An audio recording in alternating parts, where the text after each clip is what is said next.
మేము సైతం సిద్ధమంటూ కూడా అటు రాష్ట్ర వ్యాప్తంగా సభలు నిర్వహించినట్టు జగన్మోహన్ రెడ్డి ఈరోజు కడప నియోజకవర్గంలో పర్యటించనున్నారు. ఈ నేపథ్యంలో అటు పెద్ద ఎత్తున జన సమీకరణ కూడా జరుగుతున్న పరిస్థితి. అయితే ఈరోజు ప్రధానంగా కడపలో ఆయన పర్యటిస్తున్నారు. ఎలా ఉంటుంది పర్యటన వివరాలు అన్నటువంటి విషయం అడిగి తెలుసుకునేందుకు మనతో పాటు డిప్యూటీ సీఎం అంజాద్ బాషా గారు ఉన్నారు. ఆయన అడిగి తెలుసుకునే ప్రయత్నం చెప్పండి. నిజంగా ఇవాళ మన ప్రియతమ ముఖ్యమంత్రి, రాష్ట్ర ముఖ్యమంత్రి శ్రీ వైఎస్ జగన్మోహన్ రెడ్డి గారు మరి ఎన్నికల ప్రచారంలో భాగంగా మరి ఈరోజు కడపకు రాబోతున్నారు. సుమారుగా 3:30 గంటల ప్రాంతంలో మరి ఈరోజు కడపకు రాబోతున్నారు. మరి ఈ సందర్భంగా మరి గొప్ప పెద్ద బహిరంగ సభ కూడా ఏర్పాటు చేయడం జరిగింది. మరి అదేవిధంగా మరి 1 టౌన్ సర్కిల్ కూడల్లో మరి సభాస్థలి ఉంటుంది. మరి ఖచ్చితంగా ఇవాళ జగన్మోహన్ రెడ్డి గారు ఈరోజు ఎన్నికల ప్రచారంలో భాగంగా గతంలో సిద్ధం సభలు ఏర్పాటు చేసి మరి అదేవిధంగా బస్ యాత్రలు అనేక నియోజకవర్గాల్లో బస్ యాత్ర ద్వారా పర్యటించి మరి ఈరోజు ఎన్నికల ప్రచారంలో భాగంగా మరి ఈరోజు ప్రతిరోజు 3 నియోజకవర్గాలు మరి ఆయన బహిరంగ సభలు పెట్టుకోవడం జరిగింది. మరి ఆ సందర్భంగానే మరి ఈరోజు కడప నగరానికి రాబోతున్నారు. ఎందుకంటే గతంలో కూడా ఎప్పుడు 2014లో 2019లో రెండు ఎన్నికల సందర్భంలో కూడా ఆయన ఇక్కడ పర్యటించిన దాఖలాలు లేవు. మరి ఈరోజు మరి మొదటిసారిగా ఎన్నికల ప్రచారంలో భాగంగా ఈరోజు మన ముఖ్యమంత్రి గారు కడపకు రాబోతున్నారు. ఖచ్చితంగా ప్రజలందరూ కూడా పెద్ద సంఖ్యలో మరి పాల్గొనేదానికి వాళ్ళందరూ సంసిద్ధంగా ఉన్నారు. ఖచ్చితంగా జగన్మోహన్ రెడ్డి గారికి ముఖ్యమంత్రి చేసుకోవడానికి మేమంతా సిద్ధమే అని చెప్పి ఖచ్చితంగా ఎంత ఎండైనా ఈరోజు విపరీతమైన ఎండలు ఉన్నాయి. ఎంత ఎండలైనా కూడా ప్రజలందరూ కూడా కడప నగర ప్రజలందరూ కూడా సంసిద్ధంగా ఉన్నారు. ఖచ్చితంగా ఈ జగన్మోహన్ రెడ్డి గారి సభను విజయవంతం చేసేదానికి ప్రతి ఒక్కరు కూడా కులాలకు అతీతంగా, మతాలకు అతీతంగా, వర్గాలకు అతీతంగా కూడా ప్రతి ఒక్కరు కూడా ఈ సభలో పాల్గొని సభను విజయవంతం చేస్తారని చెప్పి ఒక నమ్మకం, విశ్వాసం ఉంది. జగన్మోహన్ రెడ్డి గారు నేను ఏదైతే అభివృద్ధి చేశానో, సంక్షేమ ఫలాలు అమలు చేశానో, అమలు చేసి ఉంటేనే అంటే మీకు ఏదైతే లబ్ధిదారులకు మేలు జరిగింటేనే ఓటు వేయండి అన్నటువంటి భావనతో ఆయన అభ్యర్థన చేస్తున్నటువంటి పరిస్థితి ఎలా చూడొచ్చు అంటారు? డెఫినెట్గా ఇవాళ దేశంలో ఏ రాజకీయ పార్టీ నాయకుడు కూడా చెప్పనట్టు విధంగా ఎప్పుడు మనం గతంలో నుంచి ఎప్పుడు కూడా మనం వినలేదు. మనం రాజకీయాల్లో స్పృహ వచ్చినప్పటి నుంచి కూడా ఏ ఒక్క నాయకుడిగా చెప్పనటువంటి విధంగా ఈరోజు మన ముఖ్యమంత్రి గారు మీ కుటుంబానికి నా ప్రభుత్వం ద్వారా మేలు జరిగింటే, మీ ప్రాంతానికి నా ప్రభుత్వం ద్వారా మేలు జరిగింటేనే నన్ను ఆశీర్వదించండి అని చెప్పే నాయకుడు ఈ భారతదేశంలో ఒక జగన్మోహన్ రెడ్డి గారు మాత్రమే. ఎందుకంటే ఆయనకు అంత ఆత్మవిశ్వాసం ఉంది. ఎందుకంటే ఆయన చేసిన ఈ 5 ఏళ్ల పరిపాలనలో మరి ఈరోజు అనేక పథకాల ద్వారా అంటే నవరత్నాల ద్వారా ఎక్కడ వివక్షకు తావు లేకుండా, లంచాలకు తావు లేకుండా, మరి ఎక్కడ కులాలకు తావు లేకుండా, మతాలకు తావు లేకుండా, వర్గాలకు తావు లేకుండా, పార్టీలకు అసలే తావు లేకుండా సాచ్యురేషన్ మోడ్లో ఈరోజు సంక్షేమ పథకాలు ఈరోజు ప్రతి గడపకు అందించడం జరిగింది. మరి అదేవిధంగా సంక్షేమం, అభివృద్ధి రెండు కూడా సమపాలంగా ఈరోజు చూసుకుంటూ ఈరోజు ముందుకు వెళ్ళిన పరిస్థితి. మరి ఇవన్నీ కూడా ఒక పక్క సంక్షేమం, ఒక పక్క అభివృద్ధి, ఈ రెండు కూడా చేశారు. కాబట్టి మరి ఈరోజు ఆయనలో ఒక ఆత్మస్థైర్యం పెరిగింది. ఈరోజు ప్రజలు ఎక్కడ చూసినా కూడా ప్రజలకు నేను మంచి చేయగలిగాను, ప్రజలకు మేలు చేయగలిగాను, అణగారిన వర్గాలు, పేదలు, మరి వాళ్ళకందరికీ కూడా గతంలో ఏ ప్రభుత్వాలు కూడా వాళ్ళను పట్టించుకున్న పాపాన పోలేదు.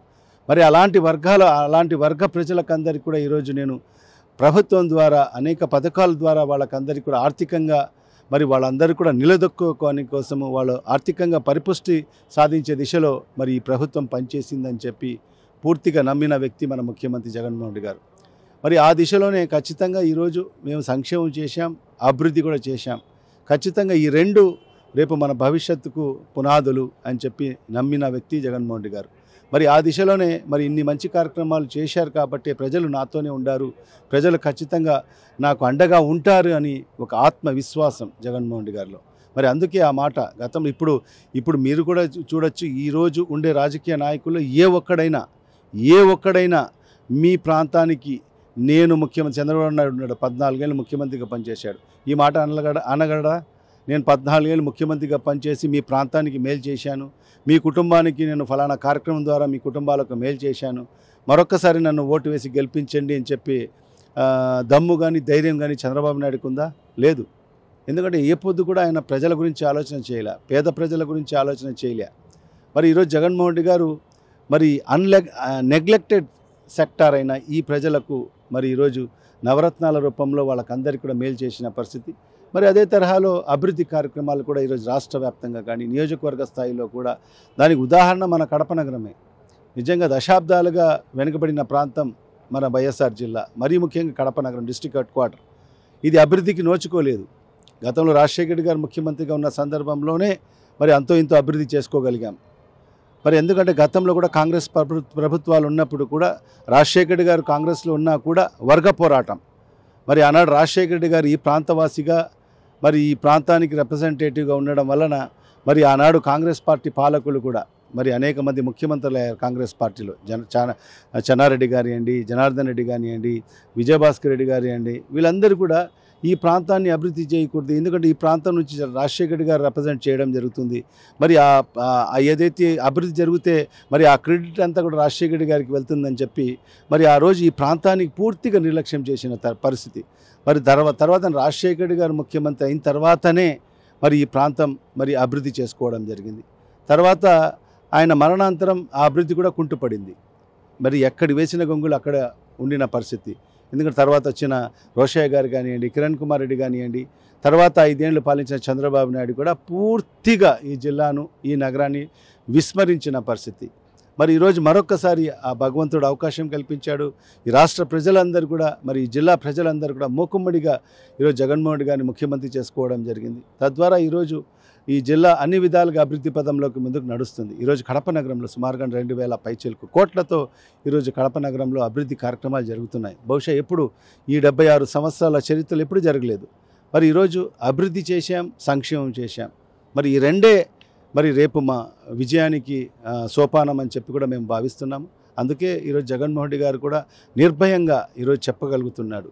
ఎందుకంటే మీ ప్రాంతానికి మేలు జరిగింటేనే, మీ కుటుంబాలకు మేలు జరిగింటేనే ఈ ప్రభుత్వం ద్వారా నన్ను మరొకసారి ఆశీర్వదించండి అని చెప్పి ఈరోజు ఎన్నికల ప్రచారం చేస్తున్న ఏకైక నాయకుడు ఈరోజు భారతదేశంలో ఎవరైనా ఉన్నారంటే అది ఒక్క జగన్మోహన్ రెడ్డి గారు మాత్రమే.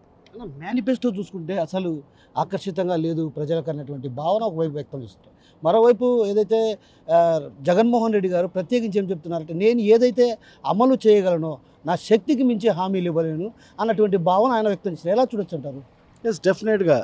మేనిఫెస్టో అంటే ఏంటి, మేనిఫెస్టో అంటే ఏంటి, దానికి నిర్వచనం మరి ఈరోజు మన ముఖ్యమంత్రి గారు శ్రీ వైఎస్ జగన్మోహన్ రెడ్డి గారు చేసి చూపించారు, ఆచరణ చేసి చూపించాడు.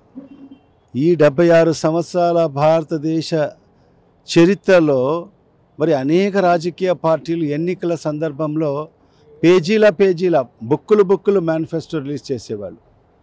మరి ప్రజలకు అలివిగాని హామీలు ఇచ్చేవాళ్ళు. దానికి ఉదాహరణ 2014 జరిగిన ఎన్నికలు, మరి 2014 జరిగిన ఎన్నికలు, 2019 జరిగిన ఎన్నికలు. మరి చంద్రబాబు నాయుడు గారు 2014లో ఎన్ని హామీలు ఇచ్చారు? 680 హామీలు ఇచ్చారు, 100 పేజీల మేనిఫెస్టో. మరి ప్రజలకు హామీలు ఇచ్చి మేనిఫెస్టో అంటే ఏంటి? ఈరోజు మన ముఖ్యమంత్రి గారు చెప్పారు, ఎన్నికల ముందే చెప్పాడు. మేనిఫెస్టో అంటే ఒక రాజకీయ పార్టీ ఎంతో పవిత్రంగా భావించాల్సిన అవసరం ఉంది. ఎలా పవిత్రత అంటే, మా హిందూ సోదరులు ఏ విధంగా భగవద్గీతకి ఎంత పవిత్రంగా భావిస్తారో, మరి అదేవిధంగా మా క్రైస్తవ సోదరులు బైబిల్ని ఎంత పవిత్రంగా భావిస్తారో, మా ముస్లిం సోదరులు ఖురాన్ను ఎంత పవిత్రంగా భావిస్తారో, నేను మా రాజకీయ పార్టీ మరి ఏదైతే మా మేనిఫెస్టోని అంతే పవిత్రంగా భావిస్తాను. ఖచ్చితంగా మా ప్రభుత్వం అధికారంలోకి వస్తే ఏదైతే నేను చెప్పానో అవన్నీ కూడా చేసి పెడతానని చెప్పి ప్రజల్లో ఒక నమ్మకాన్ని, విశ్వాసాన్ని కలిగించాడు. అదే చంద్రబాబు నాయుడు 2014 680 హామీలు ఇచ్చేసి ఏ ఒక్క హామీ అన్నా పూర్తి స్థాయిలో నెరవేర్చాడా? రైతులకు పూర్తి స్థాయిలో బేషరతుగా రుణమాఫీ చేస్తా అని చెప్పాడు, చేశాడా?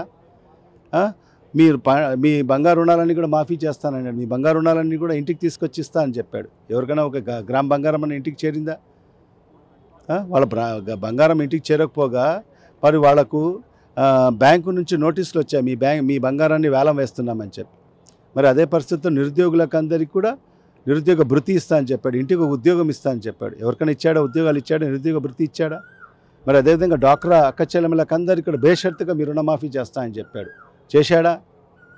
మరి ఈరోజు 680 హామీలు, కులానికి ఒక హామీ, మరి ఇచ్చేసి పూర్తిగా అందరినీ మోసం చేశా. రైతులకు మోసం చేశా, విద్యార్థులకు మోసం చేశా, డ్వాక్రా అక్కచెల్లెలకు మోసం చేశా, రైతులకు మోసం చేశా, అందరికీ మోసం చేశాడు. అది అలా కాకూడదు. ఒక మేనిఫెస్టో అని మన ప్రజలకు ఒక హామీ ఇస్తే ఖచ్చితంగా 100 ఖచ్చితంగా ప్రజలకు ఇచ్చిన హామీలన్నీ కూడా నెరవేర్చాలి, ఒక చిత్తశుద్ధితో పని చేయాలి అని చెప్పి దానికి నిర్వచనం మరి ఈరోజు చూపించిన నాయకుడు ఒక ముఖ్యమంత్రి, మన ముఖ్యమంత్రి జగన్మోహన్ రెడ్డి గారు. ఈరోజు ఇచ్చిన హామీల్లో 99% అమలు చేసి మరి ఈరోజు దేశానికి ఆదర్శంగా ఈరోజు మన ముఖ్యమంత్రి జగన్మోహన్ రెడ్డి గారు నిలవడం జరిగింది.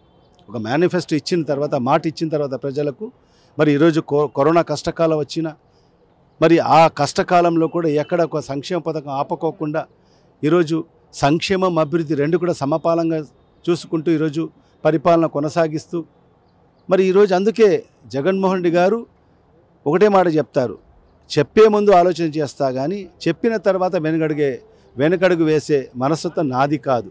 మరి ఈరోజు చంద్రబాబు నాయుడు ఇచ్చిన మేనిఫెస్టో ఒకసారి చూస్తే నిజంగా ఈ రాష్ట్రంలోనే ఖజానా కూడా సరిపోదు.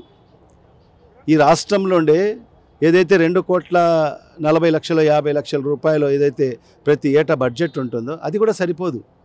మరి ఏ రకంగా ఇవ్వగలడు?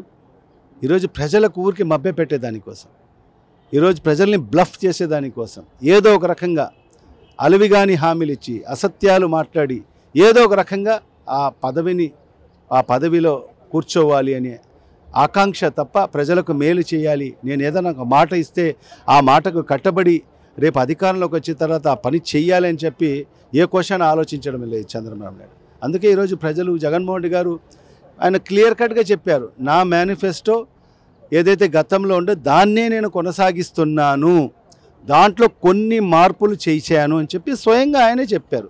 మేనిఫెస్టో రిలీజ్ చేసే నాడు నా మేనిఫెస్టో పాత మేనిఫెస్టో అదే మేనిఫెస్టో కొనసాగుతుంది, నా నవరత్నాల రూపంలో ఏ పథకాలు ఉన్నాయో ఆ పథకాలన్నీ కూడా బ్రాడ్ ఫార్వర్డ్ అవుతాయి, కొనసాగుతాయి.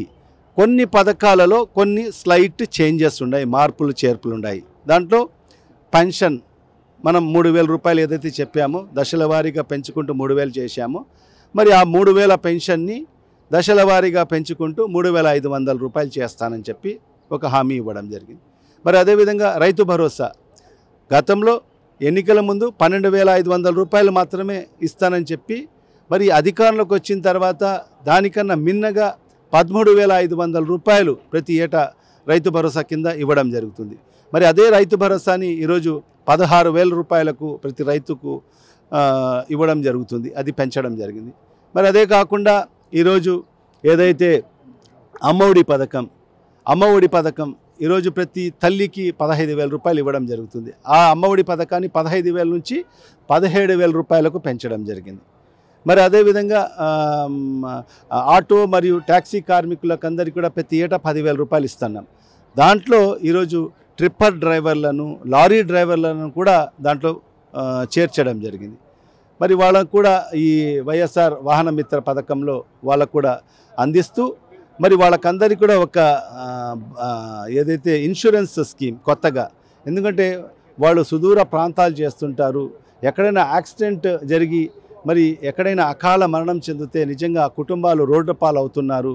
మరి వాళ్ళందరూ కూడా వాళ్ళ కుటుంబాలను దృష్టిలో పెట్టుకొని జగన్మోహన్ రెడ్డి గారు మరి అలాంటి యాక్సిడెంట్ రూపంలో ఏదైనా అకస్మాత్తుగా మరణిస్తే మరి వాళ్ళ కుటుంబాలకు 10 లక్షల రూపాయల వరకు మరి ఇన్సూరెన్స్ ప్రకటించడం జరిగింది. ఇదంతా ఏదైతే చేయగలుగుతామో అదే మరి ఈరోజు మన ముఖ్యమంత్రి గారు మరి తన మేనిఫెస్టోలో పొందుపరచడం, అందుకు ప్రజలందరూ కూడా సంతృప్తిగా ఉండారు. ఖచ్చితంగా ఈరోజు ఏది కూడా జగన్మోహన్ రెడ్డి గారు ఏదో అలివిగాని హామీలు ఇచ్చేశారని ఏ ఒక్కరు కూడా చెప్పడం లేదు. అందరూ కూడా ఈరోజు జగన్మోహన్ రెడ్డి గారు ఖచ్చితంగా చెప్పాడంటే చేస్తాడు అనే ఒక నమ్మకం, భరోసా ఈరోజు 5 కోట్ల ప్రజల్లో, ఆంధ్ర రాష్ట్ర ప్రజల్లో ఉంది. కాబట్టి ఎవరు కూడా చంద్రబాబు నాయుడు గారు ఇచ్చిన ఏదైతే మేనిఫెస్టో ఉందో ఆ మేనిఫెస్టోని ఎవరు కూడా పరిగణలోకి తీసుకోవడం లేదు. ఎందుకంటే అది ఊరికే అబద్ధపు హామీలు ఇచ్చాడు, అది అసాధ్యపు హామీలు ఇచ్చాడు, అది జరగని పని అని చెప్పి ప్రజలకందరికీ కూడా తెలుసు. ఈరోజు జగన్మోహన్ రెడ్డి గారు ఇచ్చిన ఏదైతే హామీలు ఉన్నాయో అదన్నీ కూడా ఖచ్చితంగా రేపు ఆచరణలోకి వస్తాయి అని చెప్పి ఒక నమ్మకం, విశ్వాసం ఈరోజు ప్రజల్లో ఉంది. కాబట్టి మరి చంద్రబాబు నాయుడుకి మన ముఖ్యమంత్రి శ్రీ వైఎస్ జగన్మోహన్ రెడ్డి గారు ఎక్కడ కూడా పొంతన లేదు. మరి ఈరోజు అందుకే ఈరోజు రాష్ట్రంలో ఉండే అన్ని వర్గాల ప్రజలు కూడా ఈరోజు జగన్మోహన్ రెడ్డి గారు వైపే ఉన్నారు. ఖచ్చితంగా ఆయనకు ముఖ్యమంత్రి చేసుకునే దానికోసం ప్రతి ఒక్కరు కూడా సంసిద్ధంగా ఉన్నారు. అబద్ధపు అసాధ్యపు హామీలను ఇచ్చి ప్రజలను బుట్టలో వేసుకునేందుకు ప్రయత్నాలు సాగిస్తున్నారు. అలాంటి ప్రయత్నాలు ఎక్కడ కూడా సాగే పరిస్థితి ఉండదు. ఎందుకంటే చంద్రబాబును చూసి నమ్మే పరిస్థితుల్లో ప్రజలు లేరు. ఏదైతే జగన్మోహన్ రెడ్డి ఏదైతే తాను అమలు చేసే హామీలను మాత్రమే ఇవ్వడం జరిగింది, అమలుకు సాధ్యం కానీ హామీలను తాను ఇవ్వడం లేనటువంటి విషయాన్ని కూడా స్పష్టం చేశారు. అయితే ఆ నేపథ్యంలోనే అటు ప్రజల్లో కూడా పెద్ద ఎత్తున ఆదరణ లభిస్తుంది అన్నటువంటి విషయాన్ని మనతో పాటు డిప్యూటీ సీఎం అంజద్ బాషా గారు చెప్తున్నారు. అయితే ఈ రోజంతా కూడా కడప జిల్లా పర్యటనలో భాగంగా ఆయన కడప నగరానికి చేరుకున్న అనంతరం కూడా భారీ ఎత్తున బహిరంగ సభలో ఆయన ప్రసంగిస్తారు. ఆయన ప్రసంగం అంతా వాడివేడిగా సాగే అవకాశాలు ఉన్నాయి. ఎందుకంటే ప్రధానంగా కడప జిల్లా పైన కూడా ఆయన ప్రత్యేకమైన దృష్టి సారించారు.